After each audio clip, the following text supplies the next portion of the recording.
안녕하십니까. 2024년을 맞아서 저희 다시 웨비나로 여러분께 돌아왔습니다. 저는 로데 슈바르즈 코리아의 최지홍입니다.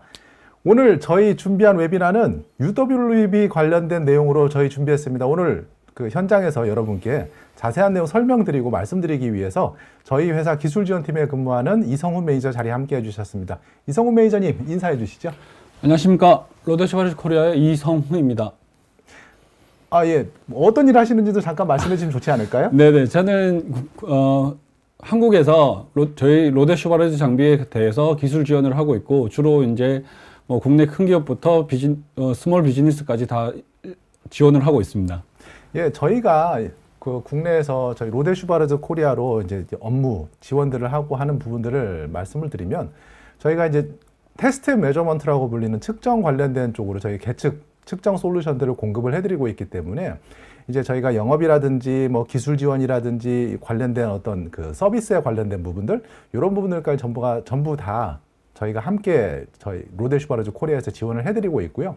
그 외에도 저희 뭐 송신소라든지 이런 송신기라든지 이런 제품들도 또 저희가 그 공급하는 라인업에 들어가 있기 때문에 아마 다양한 분야에서 저희를 보신 분들이 계시지 않을까, 뭐 이렇게 생각을 하고 있습니다. 예, 오늘 다시 저희 준비한 웨비나로 돌아와서, 오늘 준비한 웨비나는 말씀드렸던 것처럼 UWB입니다. 울트라 와이드밴드라고 불리는 그런 기술이죠. 아마 여러분들께서도 들어보신 분들도 계실 것 같기도 한데, 그리고 또 뭐 실제로 쓰신 분들도 어쩌면 계실 수도 있으시고요. 이성훈 매니저님, 오늘 그 준비된 내용 한번 어떤 내용을 말씀드릴지, 이제 그런 토픽이라고 해야 될까요? 이런 부분 간단하게 한번 말씀을 좀 해주실 수 있을까요? 네. 우선 오늘 UWB에 대해서 간단하게 소개를 해드릴 거고요. 그 뒤에는 저희 로데 슈바르즈에서 UWB의 테스트를 지원을 하고 있는 이제 스마트 테스팅이라고 불리는 컨피규레이션에 관해서 소개를 해드릴 예정입니다. 그래서 크게는 이제 케이블을 직접 DUT와 연결을 해서 테스트를 하는 컨덕티드 방식과 안테나를 통해서 테스트를 하시는 라디에이션 방식으로 두 가지 방식에 관해서 저희 장비가 어떻게 구성이 되고 실제 테스트가 어떻게 구현이 되는지에 관해서 소개를 해드릴 예정입니다. 예, 오늘 측정에 관련된 이야기까지 같이 포함이 되어 있는데, 사실 제가 쭉 오기 전에 이렇게 준비를 하면서 쭉 내용을 좀 봤더니, 저희가 이 UWB 아시다시피 저희가 처음으로 지금 웨비나를 하고 있는 건 아니에요. 지금 작년에도 지금 저희가 준비했던 UWB가 있었고, 이런 식으로 저희 웨비나가 몇 차례 좀 계속 주기적으로 지금 준비가 되고 있는 걸로 보여지는데, 이 UWB 기술, 뭐 아까도 말씀드린 것처럼 실제 우리가 쓰고 있는 기술일 수도 있는데, 이 UWB 기술이 어떤 기술인지, 또 어디에 어떻게 쓰여지고 있는지, 이런 그 유스 케이스라고 해야 될까요? 이런 부분들 한번 좀 소개를 좀 해주시면 어떨까요?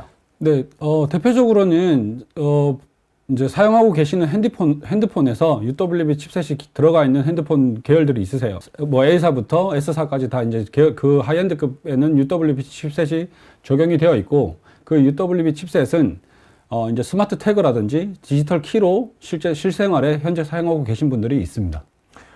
스마트 키라고 말씀하시면 이게 흔히 우리가 이야기하는 그 키리스 엔트리라고 하는 이런 네. 쪽을 말씀을 하시는 것 네네네. 같은데요. 디지털 키 서비스고, 이전에는 디지털 키 1.0, 2.0까지는 이제 UWB가 포함되어 있지 않고 BTLE와 NFC로 이제 지원이 되다가, 최근 이제 디지털 키 3.0부터는 UWB가 포함되어 있는 기술로 지원이 되고 있습니다. 일단 뭐 어떤 내용이 되었든지 간에 저는 적어도 써본 적이 없는 기술인 게 확실해질 것 같습니다. 우선은 뭐 사실 이 UWB 기술을 이용해서 키리스 엔트리 같은 어플리케이션을 적용을 한다고 치면, 아무래도 제 생각으로 뭐 어쨌든 프리미엄급 뭐 어떤 고급차 이런 라인업으로 뭐 들어가지 않을까, 뭐 이런 생각이 들긴 하네요. 예. 네. 현재는 하이엔드급 자동차에 들어가 있지만, 추후에는 이제 그 지원하는 차량들이 늘어날 거고, 지원하는 스마트폰 계열들이 늘어날 거기 때문에 향후에는 일반 뭐 중저가 라인에도 충분히 포함될 수 있는 기술이라고 생각할 수 있습니다. 예, 뭐 그때를 기약을 해보도록 하고요. 그러면 지금 저희가 준비했던 그 진행했었던 웨비나를 생각을 해보면, 이게 작년에 저희가 이제 그 피라 관련된 내용으로 피라 컨소시엄이라든지 이런 인증에 관련된 이야기, 이런 주제로 지금 작년에 했던 기록이 있더라고요. 그때도 이제 이성훈 매니저님하고 같이 와서 여러분들께 이제 말씀을 드렸던 걸로 기억을 하는데, 이 피라 컨소시엄, 피라 서티피케이션, 이게 인증이라고 하는 부분에 대해서 이야기를 할 때, 실제 이 인증이라고 하는 게 어떤 정말 그냥 서류상으로만 존재할 수도 있고, 이게 실제 사용이 되어서 정말 어떤 제품들에 대한 인증으로서 효력을 발생을 하는 액티브한 이런 케이스도 있을 수 있을 것 같은데 이 피라 서티피케이션이 지금 어떻게 돌아가고 있는지 그때 우리 그 웨비나 진행한 이후에 어떤 현황이라든지 이런 부분 좀 간단하게 설명 한번 부탁드릴 수 있을까요? 네, 그 작년 말부터 해서 피라가 기존에 이제 1.0 버전에서 2.0으로 이제 밸리데이션이 진행이 되고 있고요. 그 기존에 1.0에서 2.0으로 넘어오면서 테스트 항목 자체는 크게 늘어나지 않았는데 올해는 이제 2.1 항목이 업데이트가 추가로 진행될 예정입니다. 그 2.1에는 기존에 있던 항목뿐만 아니라 시큐어 레인징이라고 불리는 이제 추가적인 항목들이 포함이 되어 있고 그 항목까지도 저희 이제 로데 오늘 소개해드리는 저희 컨피그레이션에서 모두 다 테스트를 진행을 할 수가 있습니다. 아, 그러면 이제는 뭐 피라 인증 시험이라든지 이런 부분들을 실제로 우리가 그 뭐 연구 개발이라든지 어떤 시험 생산 관련된 부분이라든지 이런 데서 실제로 적용을 할 수 있는 단계까지 왔다 뭐 이렇게 생각해도 되겠네요. 네네, 기본적으로 그 피라 서티를 받는 것을 다 레커멘드를 하고 있고 피라 검증 자체를 저희가 일반 스마트폰이나 이런 이제 모듈 업체에서 피라 검증을 다 받고 진행을 하고 있습니다, 실제로. 그리고 피라 이외에 CCC가 기존에는 피라 서티피케이션처럼 어떤 측정 항목에 관해서 지원하는 게 없었었는데 CCC도 올해 이제 피라 2.0 그 공식 사이트에 가시면 CCC와 이제 협업을 함께 하고 있다라는 게 공식으로 다 노티가 되었습니다. 그래서 CCC도 조만간 피라 항목을 기준으로 해서 그런 서티를 진행할 수 있는 이런 테스트 항목들이 구현이 될 거고 그것도 저희 쪽에서 이제 계속해서 지원을 해드릴 예정입니다. 그 지금 혹시라도 이제 뭐 여러분들께서 그 참고로 말씀을 드리자면 CCC라고 하는 곳이 지금 네, 카 커넥티비티 예. 컨소시엄입니다. 예. 뭐 아마 그 현업에 계신 분들이라면 다 알고 계신 내용일 수 있습니다만은 혹시라도 뭐 그 익숙치 않으신 분들이 계실까 싶어서 이제 한번 말씀을 드렸고요. 그러면은 이 피라 서티피케이션 이제 실제 국내에서도 이렇게 활용이 된다라고 하면은 이런 UWB 기술을 적용을 하고 인증까지 하고 이런 어떤 프로세스가 이제 정착이 되어 가고 있다. 실제로 이제 어떤 우리가 볼 수 있는 모습으로 나타나고 있다. 이렇게 생각할 수 있을 것 같은데 이 UWB 관련된 뭐 국내 적용 현황이라든지 뭐 이런 부분들 뭐 어떻게 내용이 좀 있을까요? 그 하이엔드급 모델에는 이제 칩셋이 다 올라가 있고 그리고 그 같은 계열사의 이제 스마트 태그로 제품이 나와 있고요. 그리고 자동차 쪽에도 저희 뭐 국내 자동차사의 하이엔드급 자동차에는 그 UWB 이제 사이트에 보시면 이제 리스트가 있습니다. 스펙 리스트가 있습니다. 예. 거기에서 지원되는 차량들을 확인하실 수가 있으세요. 아, 그러면 이게 실제로 이 UWB라는 기술 자체가 뭐 인증 프로세스를 포함을 해서 생각보다 우리 주변에서 꽤 많이 볼 수 있는 그런 상태라고 생각을 할 수도 있을 것 같습니다.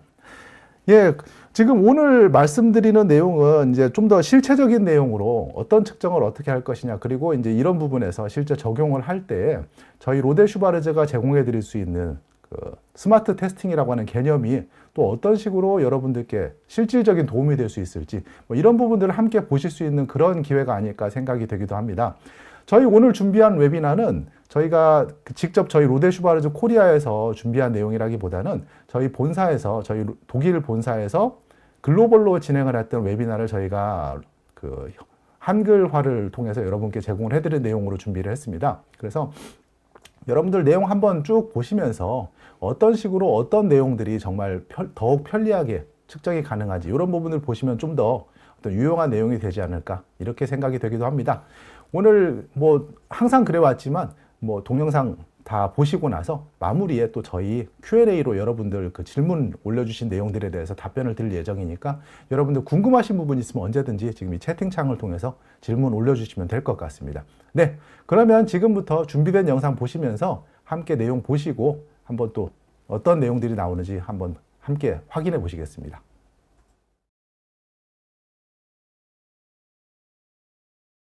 Hello and welcome to today's Rohde Schwarz webinar about ultra-wideband. We would like to give you today some insights how you can realize the full power of ultra-wideband based on a kind of smart testing. My name is Jörg Köpp, I'm Market Segment Manager at Rohde Schwarz, and later my colleague Nicolas Serra will join us and bring some demos and real measurements on our screen. But first of all, I would like to start with some warm-up about ultra-wideband, give you a little bit introduction on the technology. If you would like to have a deeper introduction, please look on one of our other webinars. But today, just a kind of warm-up, and then we are going a little bit deeper in the specific topic, which is about time of flight and angle of arrival testing for ultra-wideband devices. First of all, why is everyone talking in these days about ultra-wideband? Having in mind it's a quite old technology, more than 100 years old, more or less the starting of radio communications was already ultra-wideband technology. And in our days we see more and more is coming on smartphones. What are the main reasons? What was the motivation that we see this now in the last 2 or 3 years? Main reasons was that people were looking for applications, communication applications or communications interfaces which provide an accurate ranging, which is quite reliable, and can also deal with certain coexistence, which have of course low power, which is always a topic on mobile devices, not to forget which is very secure and which is also a kind of real-time enabled because you need to exchange a lot of messages. And this is exactly what ultra-wideband promised to provide and what they also were bringing in the latest standard that we have for ultra-wideband is 802.15.4.z, where they exactly addressing this kind of stuff. And this is now the base for ultra-wideband. And if you look a little bit on market figures and forecast, how fast ultra-wideband is adopted by the industry. And I comparing this here for 2 other technologies which are not directly related to high-speed communication on the mobile phone, on Bluetooth and also on NFC. Bluetooth, some of you will remember, was introduced more than 20 years ago and is now on 100% of all smartphones already today. I mean, audio connections, wearable connections, and so on and so far. I think it is not thinkable that a mobile phone or a smartphone even will have no Bluetooth connections. But it took some time.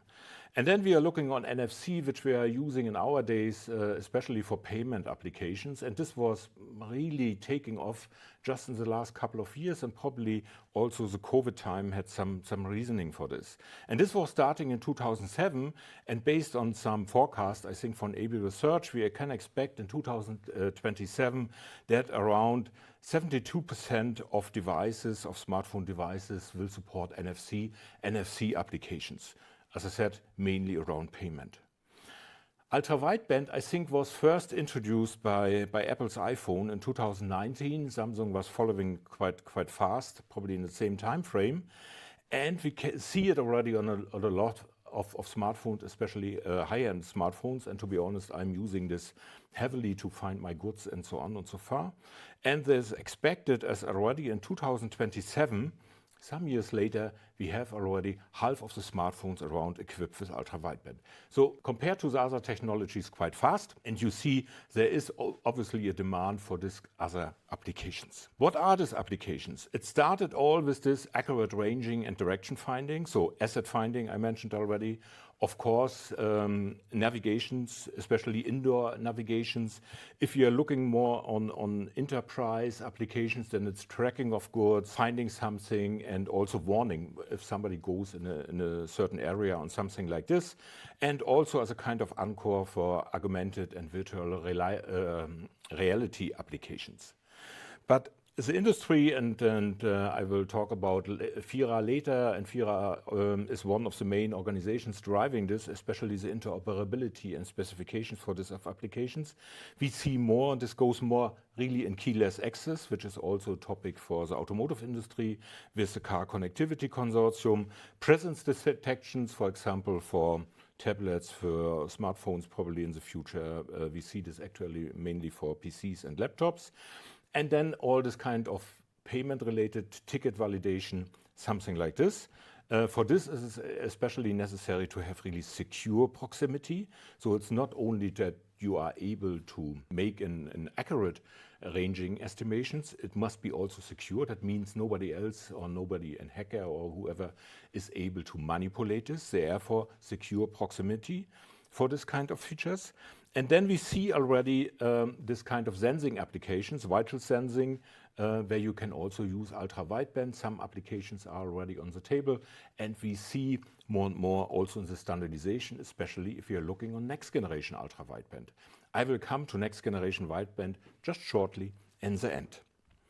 Looking a little bit back on the standardization, because I mentioned this already, it started in standardization more or less in the year 2007.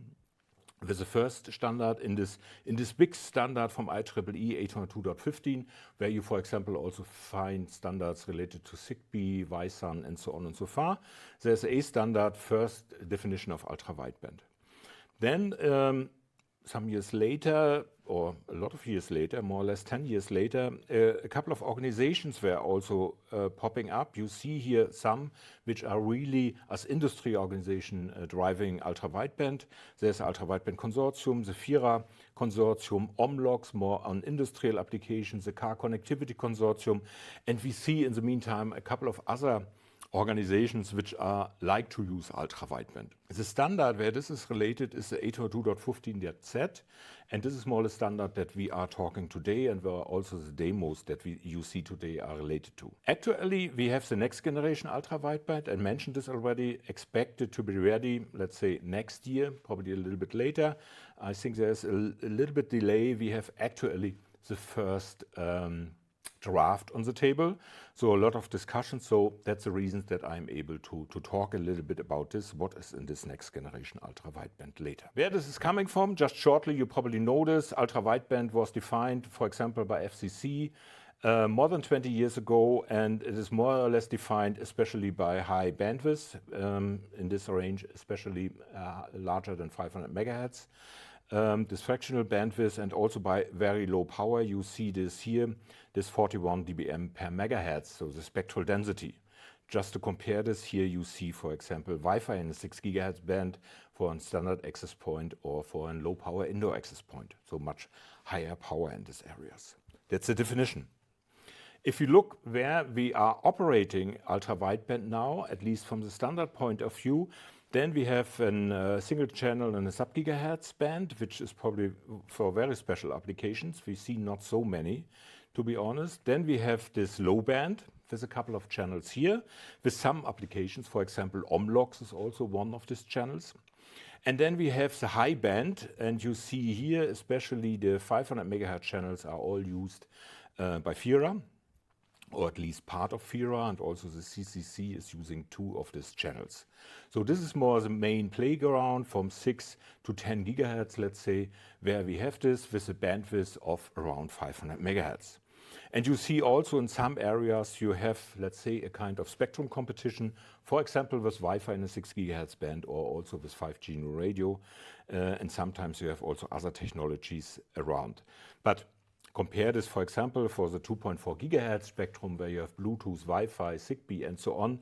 This spectrum from 6 to 10 gigahertz is a kind of clean spectrum, which makes it a little bit easier for ultra-wideband to survive and to operate. Looking now a little bit on the technology, just shortly, how an ultra-wideband frame or packets look like. The original part was basically based on a sync and an SFD at the beginning. Then you have a classical packet handler, and then you have the data, the PSDU.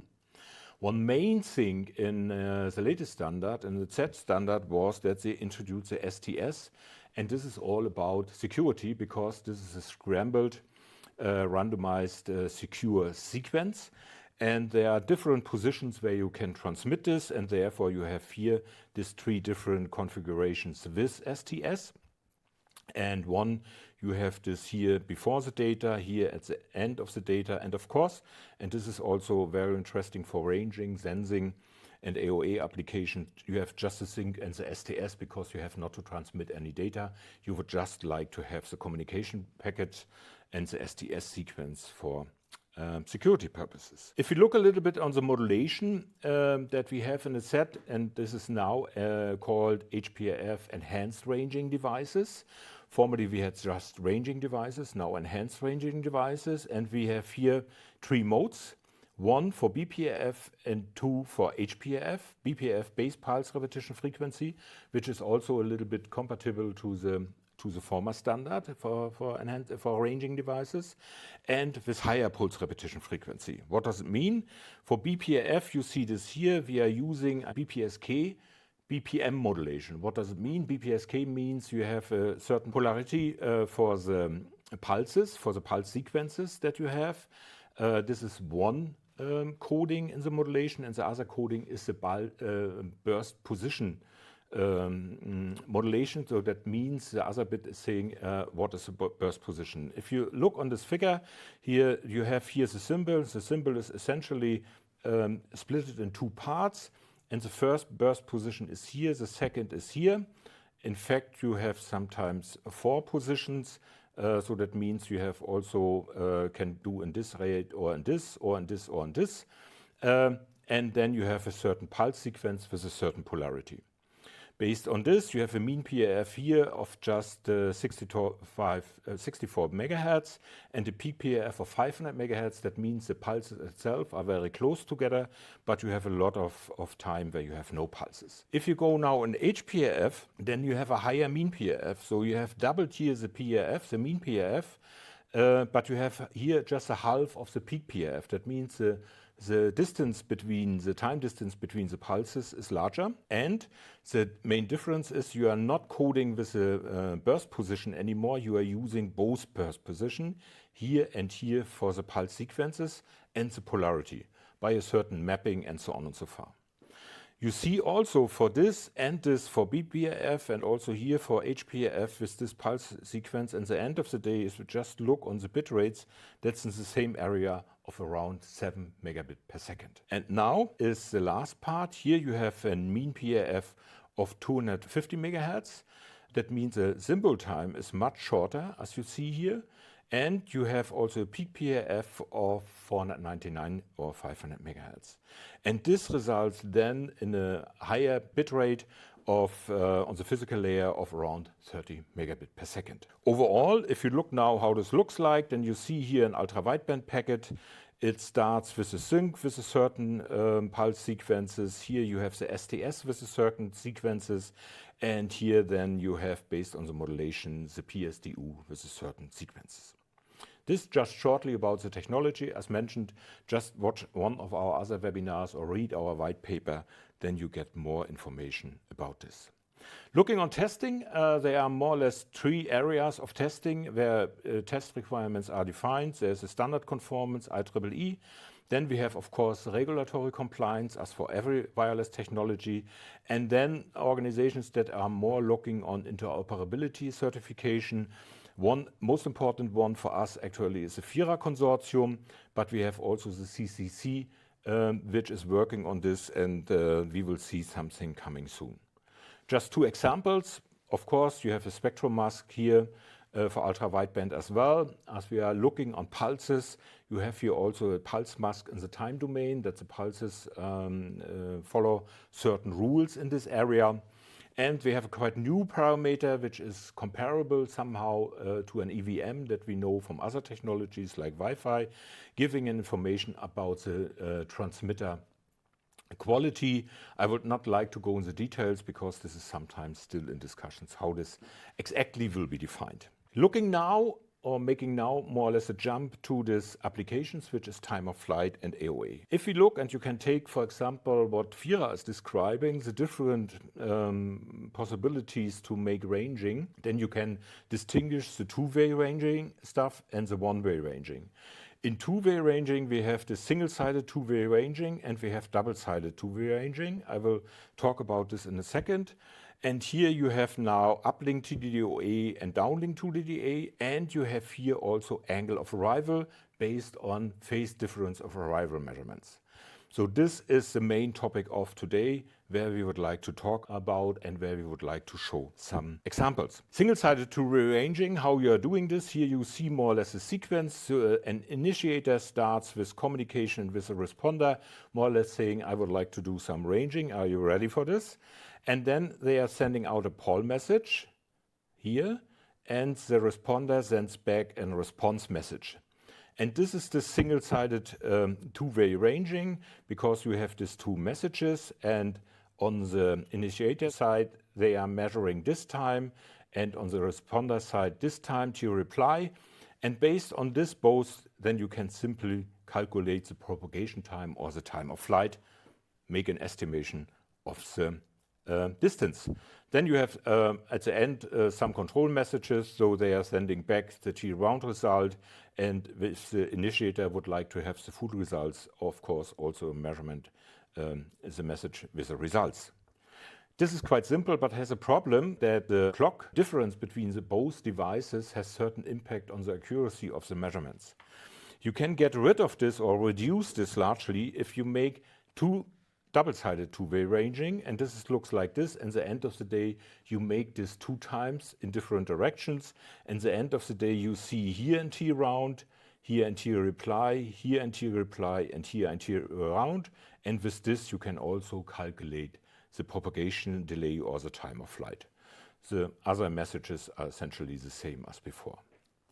What you have to have in mind if you are doing this, that the processing and the time measurements, which is essentially based or very often on the STS for security reasons by cross-correlation function to deal with the multipath environment and so on and so far. I would not like to go into the details today. The processing is somewhere done in the processing, but the measurement should be related to the time on the antenna, which means at the end of the day, and this is relevant for the initiator and also for the responder, you have a certain time delay here and here that you need to know and that you need to calibrate, that you have at the end of the day the right estimation of the range or also of AoA. And this is one of the aspects that we would like to address today. To summarize this for time-of-flight solutions or for time-of-flight measurements and also for performance measurements, we have one solution, which is first of all based on our ultra-wideband physical test suite, which is running on WMT, our tool for this kind of test automation. Together with the CMP200, with here a head which has our time of flight kits and some splitter and so on and so far. And you have here the DOT, and the DOT will be controlled by the UCI interface as specified by FIRA. And with these solutions, we support FIRA certification on the physical layer for FIRA 1.0 and also FIRA 2.0. Of course, I mentioned this is conducted measurements, and the antenna has a certain impact on the accuracy. Therefore, it's also worthwhile to make these measurements over the air. And you can essentially use the same setup. You are just taking here in chamber and run more or less a test also with this. In FIRA, it is defined only for conducted, at least for the moment, but you can do this in the same setup also over the air. Coming now to AoA measurements, which are actually not part of FIRA verification on the physical layer. What is AoA? I think we know this from a couple of technologies. You have a radio wave which is received on 2 antennas, antenna 1 and antenna 0 in this case. This has a certain distance, and this distance, when the radio wave arrives here, you can see a certain phase difference on the both antennas. This is more or less a phase difference that you are measuring. And based on the distance, on the frequency that you are using, and the phase difference that you are measuring here, you can make an estimation of the AoA. That's more or less a formula, which also means this is really dependent on the accuracy of your measurements of the phase difference, the actual wavelength, and also on the distance of the antenna that you are using. Typically, we are using channel 9, channel 5. As you see here, these are the frequencies. This is the wavelength, and the distance between the antenna should be a little smaller than half of the wavelength. So that means we see here very often a distance of 1.8 centimeter, because with this you can handle both channels. And you see here also what is the period in time, which is later necessary if you are looking on related conducted measurements. The full wavelength is represented here, for example, for channel 5 with around 125 picosecond. Here just a graph, how this looks like. You also see that in the middle for 2 different channels based on this distance, this is quite linear here, but here the impact on the PDOA error becomes larger.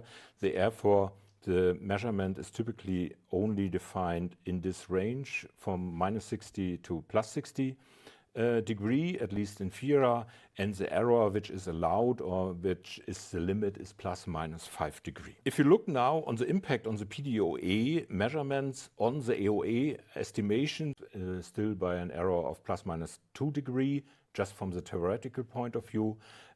If you are larger going in this direction, then it goes already close to 5 degree. So you have to have this in mind and also see it is very important that you make a calibration and verification of this PDOA measurements. How you can do this and what is typically done with this in practice. There are different areas where you are doing this. If you would like to verify your chipset or you would like to make benchmarking of chipset, which means how accurate the chipset is measuring the PDOA, then you are often doing this in a kind of conducted mode. Because as chipset, you don't know how the antennas are located, what is the real distance and so on, and you would just like to verify the algorithmic implementation of this. If you have then a device with the antennas, you have to do normally a kind of device reference calibration. This is related to also the reference point on the device, which is in the end of the day 0 degree in elevation and azimuth.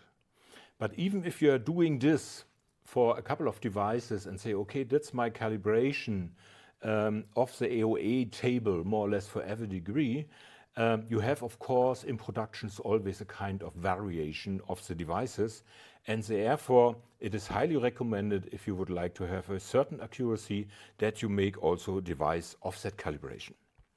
And these are the three solutions that we would like to show today. I would like to start with the verification in the conducted mode. We are recommending here to use a very accurate and professional Colby delay line. In this kind of setup, again, you have a WMT, which is able to control the Colby delay line, the CMP, and also the DOT. You have here some splitters and combiners.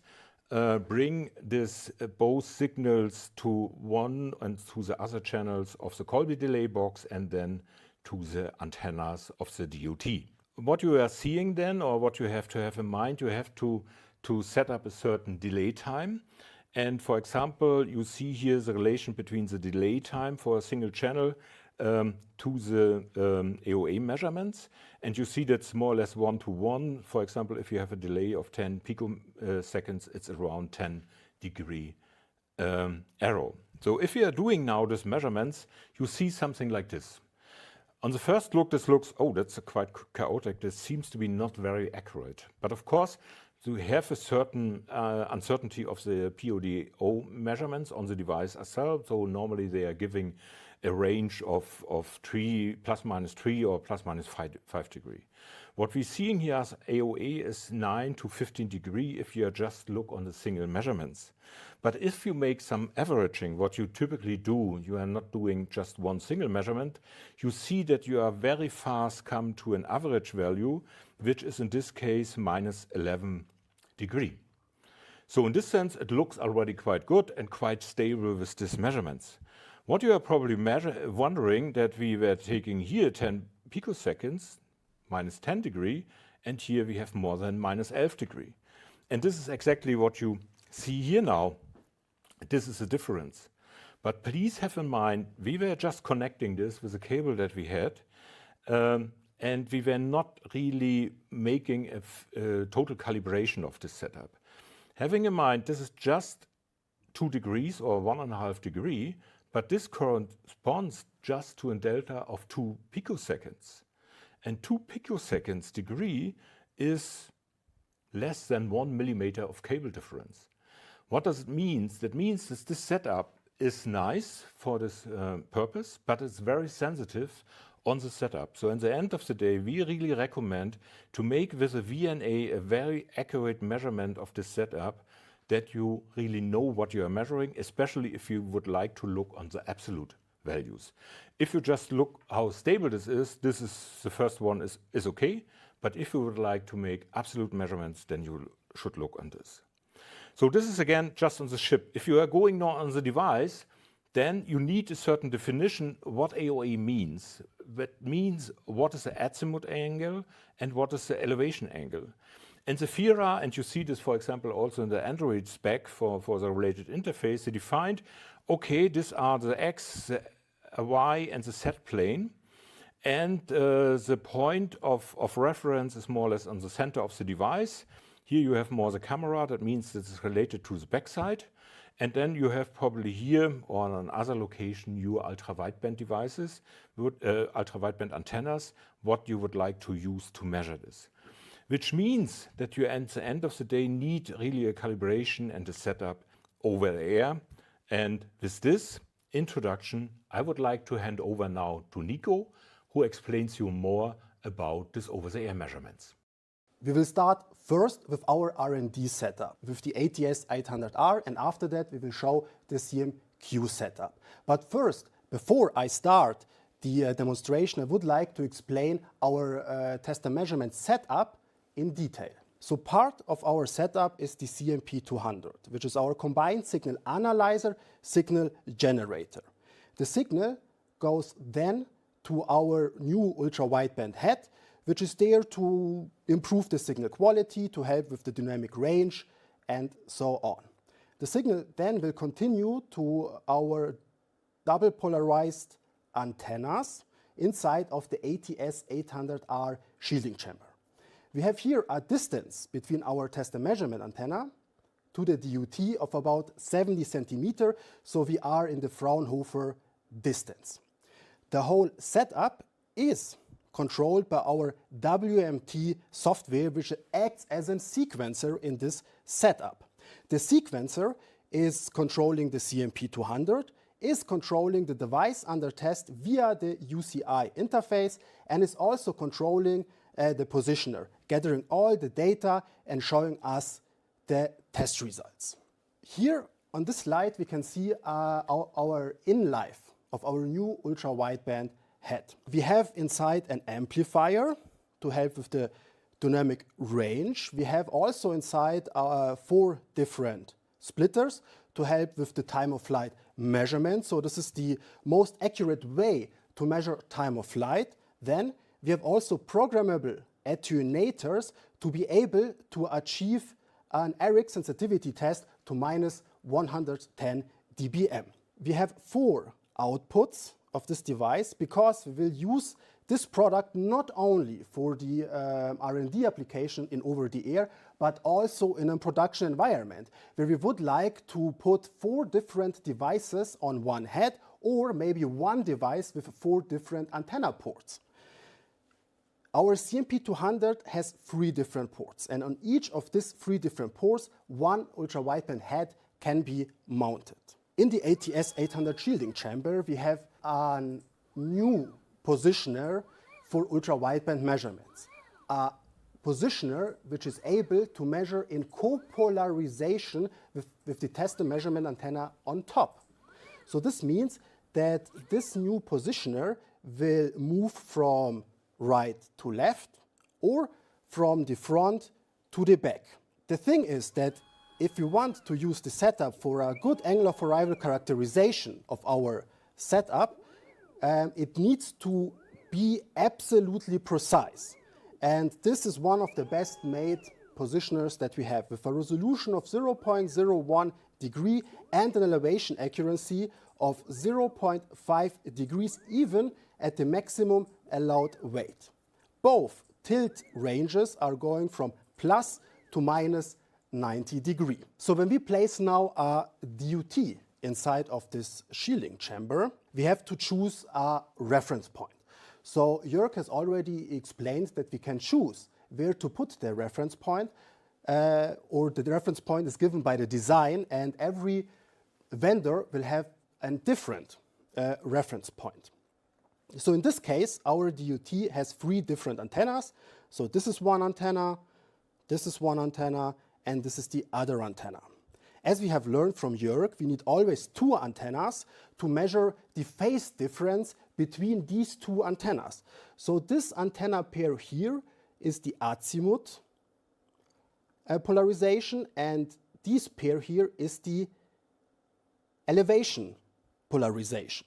And when we have here our dual polarized antenna on top with the tilt and pan angles, we can characterize our DUT fully in polarization with the antenna on top, which is, by the way, the right way to do so to eliminate unwanted effects in our measurements and to get stable and reproducible results.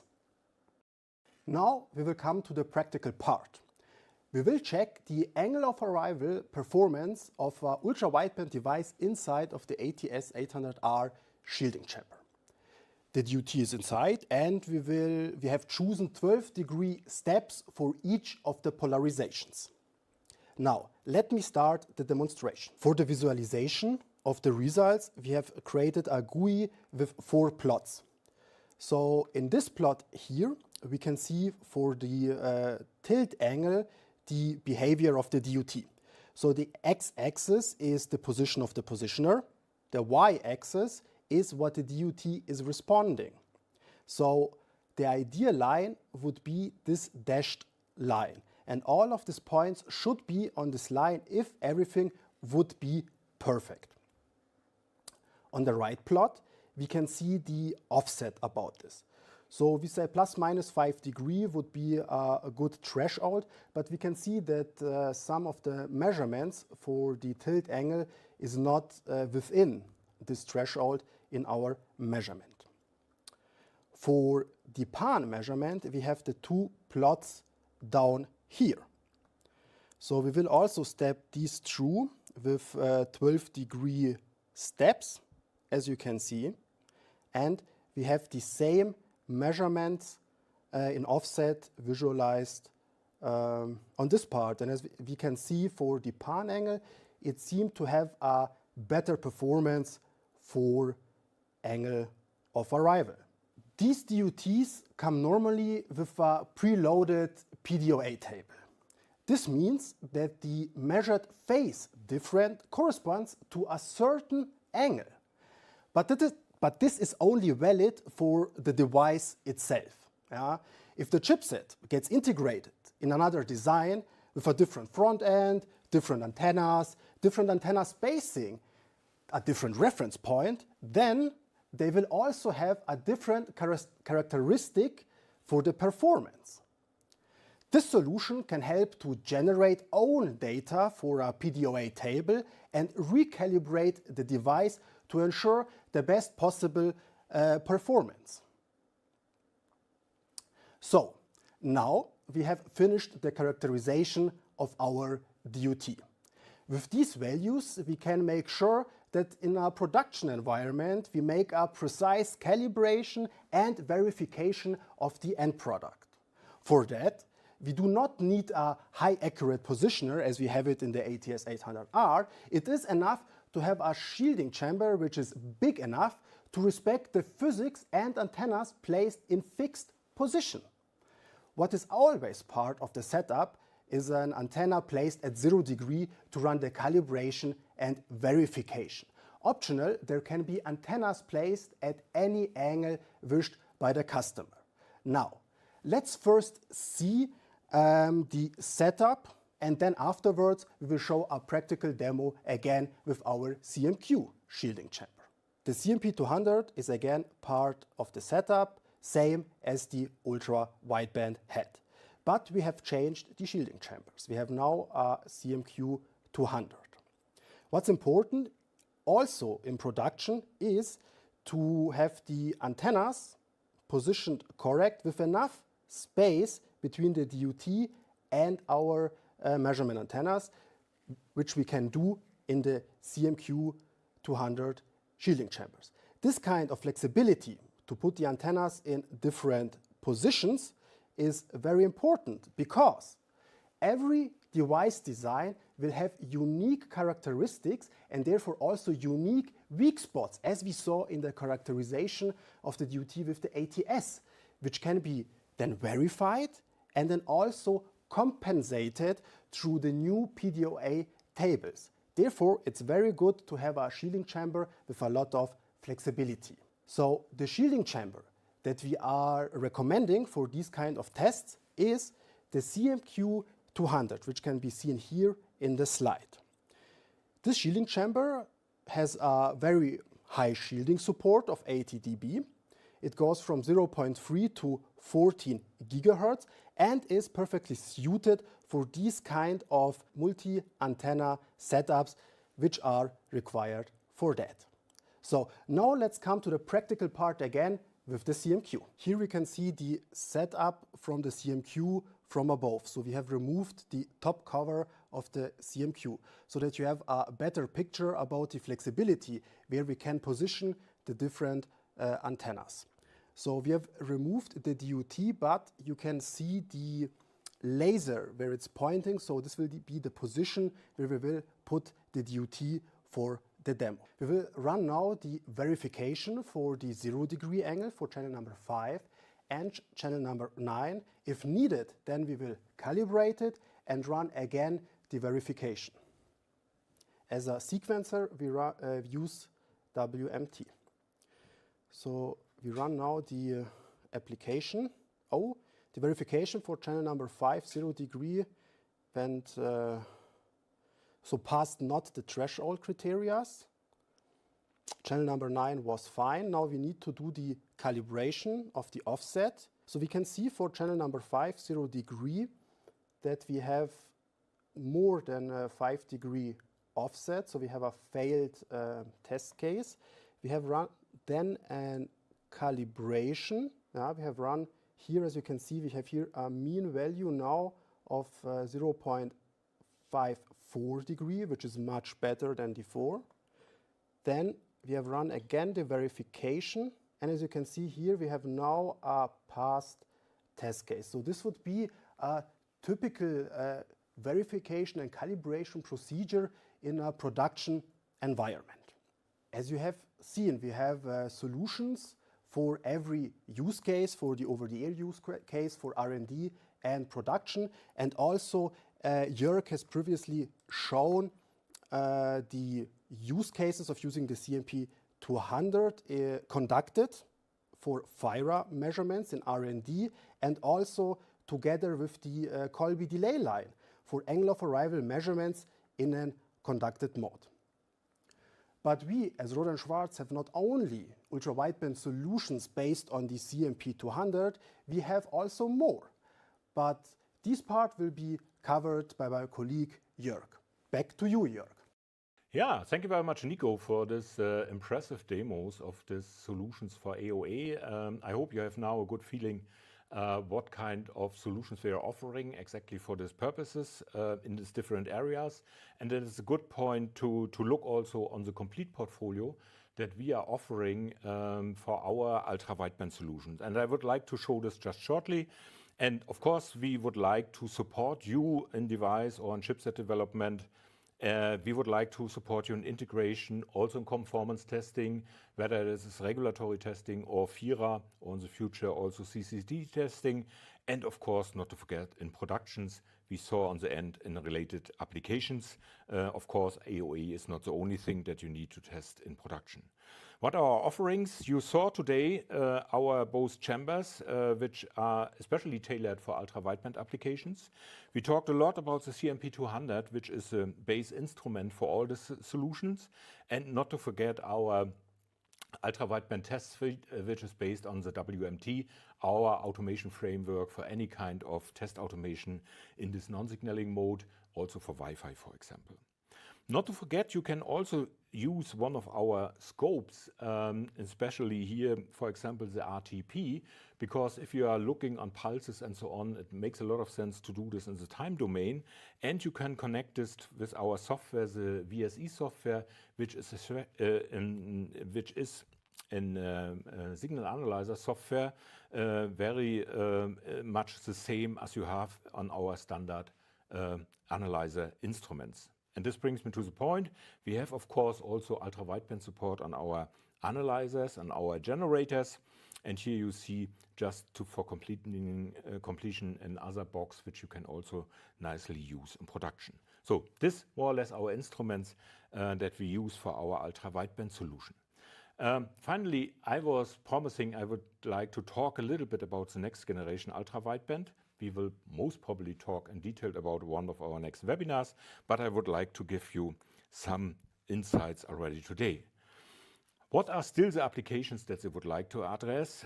Secure ranging becomes more important, and there are still some topics where they need a kind of approval, especially if you, for example, look on stable ranging or on higher distances.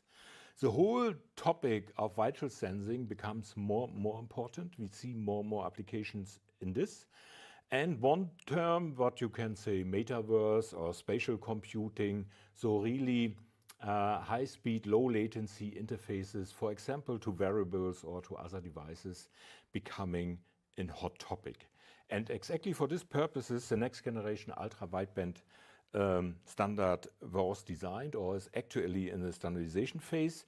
And fitting to this kind of application spaces, they have defined now 3 different modes or physical layer, if you like, together with a related MAC functionality. One is about advanced ranging, one is about sensing capabilities, and one is about enhanced modulation. In enhanced ranging, they are really looking on higher distances and more stable ranging, and they call this now multi-millisecond ranging. And very special on this, there's also this kind of ranging with a narrowband assisted ranging that you are using to set up the connection to sync the connections, which is called here narrowband ultra-wideband or narrowband assisted ultra-wideband, where you use or combine a signal, narrowband signal in a 5 GHz band together with an ultra-wideband signal. Then they have completely new defined for the sensing and dedicated physical layer, dedicated packets to just support sensing, and also the sensing interface, also with features, optional features like frequency stitching. And then they have this enhanced modulation, and here they are really looking on new coding schemes, other modulation schemes, and you see here already that they are supporting now lower data rate, but also much higher data rate like 124 megabit low latency communication. And I have just learned last week that, for example, the audio community would like to use this interface for high density, low latency audio communications. So you see a lot of more applications, a lot of more is coming, probably a lot more to test, which makes us happy. And with this, I would like to thank you very much. I hope that me and especially Nico could give you some insights which are of interest for you. And with this, I would like to thank you very much and looking forward to one of the next webinars. Thank you. 네, 지금까지 저희 로데 슈바르즈에서 준비한 그 UWB 관련된 내용으로 함께 내용을 보셨습니다. 예, 이성훈 매니저님, 오늘 관련된 내용 보면 측정에 관련된 얘기도 꽤 많이 나왔던 것 같고요. 특히 제가 흥미있게 봤던 건 AoA라고 했었던 앵글 오브 어라이벌이었죠. 각도 측정하는 이런 부분들. 네. 이제 중간에 보니까 어떤 캘리브레이션 튜닝 같은 거 어떤 항목들이 페일이 났던 거를 이제 실제 바로잡는 과정도 나왔던 네네. 것 같고요. 꽤 흥미로운 내용들이 많이 보여졌던 것 같은데, 우선 먼저 Q&A 들어가기 전에 한번 어떤 내용들이 언급이 됐었는지 한번 간단하게 한번 포인트만 좀 정리를 부탁을 드릴까요? 네, 우선 오늘 소개해드린 내용은 테스트 컨피규레이션에 관한 내용이 주로 있었었고요. 크게 아까 이제 좀 전에 제가 영상을 시작하기 전에 말씀드렸던 것처럼 피라 같은 경우는 현재 컨덕션 방식으로 테스트를 진행을 하고 있습니다. 컨덕션 방식은 말 그대로 DUT에 안테나가 직접적으로 꽂혀져 있는 상태에서 테스트를 진행을 하게 되는 거고요. 그래서 컨덕션으로 테스트를 하게 되면 ToF나 AoA 같은 경우는 별개의 액세서리나 별개의 콜비라는 장비가 있어야지 테스트가 가능하게 되시는데, 만약에 이제 OTA 환경으로 또 테스트가 하게 되시면 그런 경우는 이제 안테나와 안테나로 테스트를 진행을 하기 때문에 그런 액세서리가 빠지는 경우도 있고, 또 그 구성에 따라서 지원되는 항목들이 크게 이제 바뀌게 되는 겁니다. 그래서 UWB에서 이제 크게 테스트 하시는 거는 질문에도 나와 있지만 크게 파워 캘리브레이션, 크리스탈 캘리브레이션, 그리고 파워에 관한 신호에 관한 이제 베리피케이션 테스트, 그리고 이제 오늘 주로 이제 나와 있던 ToF 캘리브레이션과 ToF 베리피케이션, 그리고 AoA 캘리브레이션과 AoA 베리피케이션을 모두 다 저희가 오늘 소개해드린 구성에서 다 지원을 하고 있습니다. 예, 굉장히 다양한 항목들이 언급이 되고 있는 것 같아요. 특히 이제 UWB 같은 경우에는 제가 기억하기로는 이 디렉션 파인딩이라든지 이런 부분들이 꼭 UWB에서만 지원이 되는 건 아니에요. 블루투스 뭐 최신 버전에서도 이제 그런 이야기들이 나오는 걸로 알고 있습니다만은 뭐 그럼에도 불구하고 이 UWB에서 그런 내용들이 좀 더 각광을 받고 있고 좀 더 세밀하다고 하는 평가도 있는 것 같고요. 이런 부분들로 인해서 좀 더 시장에서 어떤 반향을 일으키는 어떤 그런 결과들이 아닐까 이제 이렇게 생각이 되기도 합니다. 예, 그 Q&A 시작하기 전에 먼저 여러분께 한 가지 말씀드릴 부분은 이제 오늘 저희가 준비해드린 이 영상들과 저희 오늘 진행된 내용들은 또 여러분들 다시 보기라든지 그리고 또 이 발표 내용에 포함되었던 슬라이드에 대한 부분들 이런 부분들은 저희 로데 슈바르즈 코리아 홈페이지를 통해서 또 저희가 다시 보기 서비스를 통해 여러분들께 제공을 하고 있습니다. 그래서 혹시라도 오늘 들으신 내용들 중에서 다시 보고 싶으신 내용이 있으시다거나 혹은 다른 참석하지 못하신 분들께서 내용을 참조하셔야 된다 이런 경우에는 아마 저희가 그 다시 보기 영상이 업로드가 완료가 된 후에 오늘 참석하신 분들께 또 다 그 참석해 주셔서 감사드린다는 땡큐 메일과 함께 링크를 또 제공을 해드리게 될 겁니다. 그래서 이런 내용들을 참조하시면 또 여러분들께서 추후에도 또 참조하실 수 있는 좋은 어떤 내용들이 되지 않을까 이렇게 생각이 됩니다. 예, 이성우 매니저님, 그럼 오늘 시간이 한 5분 정도 남았는데 오늘 생각보다 굉장히 많이 질문을 올려주셨어요. 이렇게 시작하자마자 질문이 올라오기 시작한 경우도 좀 사실 드물게 봤었는데요. 오늘 뭐 어쨌든 간에 저희가 또 답변을 드리긴 해야 되니까 뭐 시간이 허락하는 한에서 좀 한번 어떻게 좀 보시고 답변을 네네. 좀 주시죠. 네.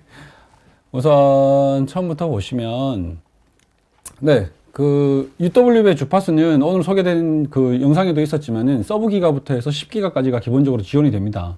근데 하지만 일반적으로 이제 피라에서 사용이 되고 현재 상용화되어 있는 제품군에서 사용이 되고 있는 것은 HRF의 하이밴드 영역인 6기가 때부터 10기가 언더가 되고요. 저희 로데 슈바르즈는 서브기가부터 10기가까지 지원하는 그 스펙트럼 아날라이저, 스펙트럼 제너레이터 제품군이 있고 그 현재 나와 있는 이제 하이밴드를 메인으로 지원을 하고 있는 CMP200 장비가 있습니다. 그러니까 현재 양산에서 주로 많이 사용하고 있는 장비는 그 하이밴드 계열의 이제 하이밴드를 지원하고 있는 CMP200 계열이 있고 오늘 소개해드렸던 그 구성의 이제 WMT 자동화 툴과 CMP200과 뭐 추가적인 액세서리나 실드박스가 있는데 그 CMP200 장비 부분에 저희가 지원하고 있는 이제 스펙트럼 아날라이저와 스펙트럼 제너레이터를 사용을 하셔서도 동일한 테스트를 모두 다 지원을 하고 있습니다. 그래서 뭐 주파수 대역 범위는 당연히 이제 이제 서브기가부터 10기가까지가 되고요. 그리고 테스트는 아까 말씀드렸던 대로 WMT와 CMP200 또는 저희 스펙트럼 아날라이저와 스펙트럼 제너레이터를 통해서 그 나머지 이제 구성에 따라서 이제 캘리브레이션이냐 또는 뭐 ToF냐 AoA까지 어디까지 볼 거냐를 구성을 또 정하실 수가 있으세요. 그리고 네, ToF, AoA의 뭐 기기들은 당연히 다 최근 나와요. UWB 기술은 기본적으로 위치 파악에 관해서 정밀성을 가지는 것 때문에 다른 기술에 보다 이제 우선적으로 사용이 되기 시작을 한 거고요.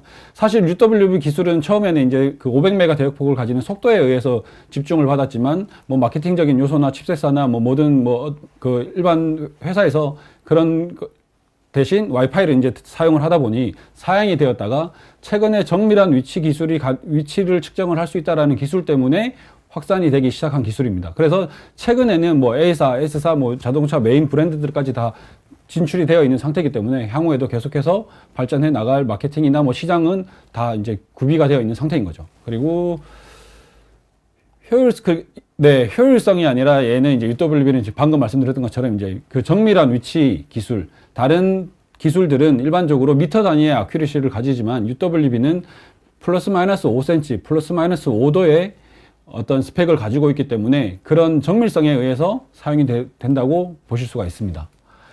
네, 그리고 당연히 UWB 기술을 사용하는 이제 칩셋이 다르더라도 다 호환이 돼야 되겠죠. 네, 2way 레인징은 정확도는 좀 전에 말씀드린 것처럼 현재는 플러스 마이너스 5cm로 지원을 하고 있습니다. 그리고 장치는 뭐 요거는 이제 영상을 다시 한번 보시면 되실 것 같고요. 캘리브레이션이랑 베리피케이션도 뭐 파워, ToF, AoA에 관한 각각의 캘리브레이션과 베리피케이션이 모두 다 지원이 되고 있습니다. 네, 로스 환경에서 흔히 이야기하는 것은 100m라고 하는데 그거는 이제 안테나나 뭐 외부에 달린 어떤 그런 조건에 따라서 많이 차이가 나는 거기 때문에 그거는 뭐 일반적으로는 기술적으로는 100m라고 나와 있습니다. 근데 그 내용은 이제 외부적인 어떤 안테나나 그런 추가적인 요소들이 있어야 되는 거리인 거죠. 이 기술에 있어서 뭐 다양한 기술들이 뭐 최대 전송 속도, 최대 도달 거리 뭐 이런 부분들을 언급을 하고 있긴 합니다만은 항상 보면 이런 부분들은 어떻게 보면 뭐 이론적인 실제와는 조금 거리가 있는 이런 부분들이 좀 같이 있는 것 같아요. 항상 보면 뭐 그런 부분들이 가만히 돼야 되기 때문에 우리가 실질적으로 생활에서 이런 걸 사용을 한다고 했을 때는 조금 뭐 감안을 좀 줄여서 생각해야 되지 않을까 이제 이런 생각이 들기도 합니다. 예, 지금 여러분들 보시는 것처럼 저희가 질문들을 우선 답변 드리기 쉬운 것부터 먼저 말씀을 드렸어요. 저희가 아무래도 오늘 지금 준비된 시간이 좀 한정되어 있다 보니까 우선 급하게 좀 그 답변 드릴 수 있는 걸 최대한 답변을 드리기 위해서 중간중간에 좀 건너뛴 질문도 있고 또 답변을 좀 급하게 말씀드리는 것처럼 보였을 수도 있습니다만은 이제 저희가 뭐 시간 내에서 최대한 여러분들께 답변을 드리기 위해서 뭐 좀 이렇게 말씀을 드렸다라는 걸로 좀 이해를 해주시면 양해를 좀 부탁을 드리고요. 오늘 지금 여기에서 저희가 답변을 드리지 못하는 질문들에 대한 부분들은 저희가 또 각 그 참석자분들께 또 따로 회신을 드릴 예정입니다. 그래서 이 부분은 여러분들께서 그 시간 관계상 조금 양해를 좀 부탁드려야 되는 부분일 것 같습니다. 저희가 지금 5시까지 예정되어 있던 시간이었는데 벌써 지금 5시가 넘었어요. 그래서 또 여러분들께 뭐 아쉽지만 이런 부분들은 또 저희가 다시 한번 또 준비하고 또 답변을 드리는 걸로 해서 또 여러분들께 또 저희의 어떤 모습들을 보여드려야 될 것 같고요. 저희 참고로 말씀드리면 지금 다음 주에도 또 다른 EMC 관련된 그 웨비나가 예정이 되어 있습니다. 이제 오늘 참석해 주신 분들은 어쨌든지 간에 이 UWB라는 통신 기술에 관심이 있으신 분들이 아닐까라고 생각을 합니다만 또 종사하시는 업무에 따라서 EMC 관련된 부분을 보셔야 되는 분들이 계실 수도 있을 것 같아요. 그래서 이런 분들께서는 다음 주 예정된 저희 웨비나에서도 또 어떤 뭐라고 해야 될까요? 밸류어블한 좀 가치 있는 어떤 정보들을 또 찾으실 수 있지 않을까 이런 생각을 합니다. 예, 저희 뭐 시간 관계상 말씀드린 것처럼 오늘은 이 정도에서 정리를 해야 될 것 같고요. 여러분들 뭐 오늘 1월달 저희 2024년 들어서 처음으로 준비한 웨비나였는데 또 올 한 해도 또 형통한 일들 많으시고 또 즐거운 일들 많으신 그런 한 해가 되시길 다시 한번 마음 깊이 또 기원을 합니다. 오늘 저희 준비한 웨비나는 이 정도에서 정리하겠습니다. 또 다음번에 또 더 흥미로운 주제, 또 재미있는 주제로 또 저희 여러분들께 준비해서 찾아뵙도록 하겠습니다. 오늘 참석해 주신 모든 여러분들께 다시 한번 감사드립니다.